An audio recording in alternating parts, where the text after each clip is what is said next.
Hvernig hárið? Þetta eru fínir. Ég er svona bara aðeins af því að þið fengu hérna smá stund aflögu núna til þess að setjast aðeins niður með mér. Hvað hvernig finnst ykkur svona ferðin búin að vera hingað til? Búin að vera bara mjög fín. Það er allt gengið vel og það er búið að vera alveg ásættanlegt. Já. Það er mátt minni vindur. Já, smá rigning. Smá rigning. Já. Það er bitnar aðalega bara gólfinu. Já. En góðar svona stundir hérna sem að þið hafið þar. Algjörlega. En það er mikið af fólki sem er búin að vera að spyrja mig hvernig þið hvað þið gerið innan Breiðabliks. Hvað er svona ykkar starf?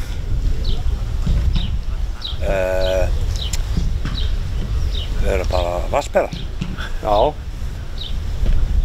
Við sjáum búningana og komum heim og var rétt að staða leikdag og strákunum vanti ekki neitt. Já. Svo náttúrulega þetta sé ferða, bara halda utanum, passa á tíningi boltanum og sinna strákunum. Þetta æfingar ef það skildi eitthvað að vanta.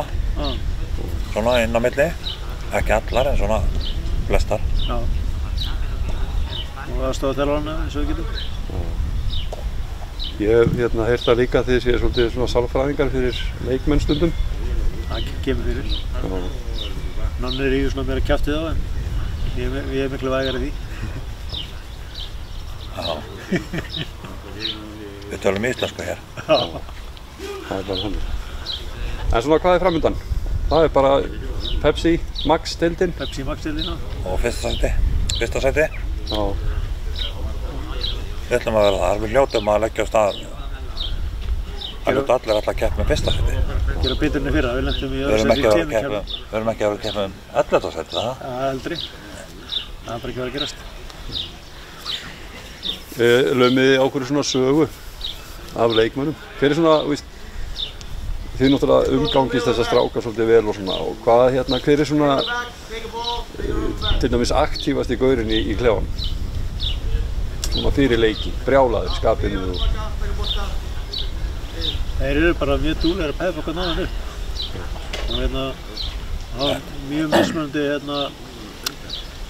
aðferði til að gíra sig upp í leikina. Sumir sitja bara og íhuga og aðrir er að berja í kassan á næsta manni og svona. Klappa á hauslinn á þeim og ýta þeim í gang. Þannig að það er allir gangur eða hvernig menn eru. Já. Allt í ákveð, sko. Skelfilega heilbrigðir þessar strákar, sko. Já. Góður strákar. Það er toppn á okkur. Heppnast vel útlendingarnir og svona alltaf. Já, oftast, já, eiginlega alltaf. Það er heppnast betur undan fyrir áreldur en kannski 8 ára. Og allir bara ná vel saman.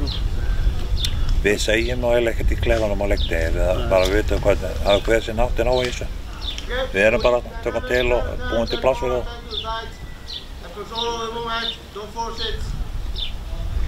Það var þannig. Já. Og núna þegar þið standið upp, hvað er þá næsta verkefni að fara að gera? Núna eftir. Nú voru strákarnir að hita upp og svona og svo byrja örugglega skotæfingar og þá fáum við göngutúr og náum við boltana og... Við náum boltana svo æfingin hljóti, þau eru ekki að býta boltum. Og fæðum strákunum vatn og svona. Við þurfum að hafa nóg að drekka hérna, mikið reyk. Svo fórum við með ungu strákana í mollu og eftir. Já. Þið eru líka bílstjórar hér í ferðinni. Maður er nóg með bíladöllu, hann vill alltaf að keyra, ég sitt bara.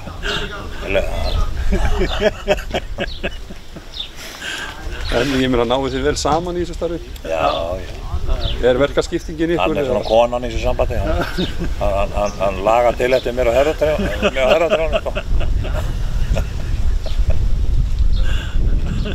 Það er svindurinn og... Það er fín æf. Þetta er fínt, það ekki? Við höfum þetta að fara út að einu sinni allavega í sommar. Vonandi 2 og jafnvel 3 svar.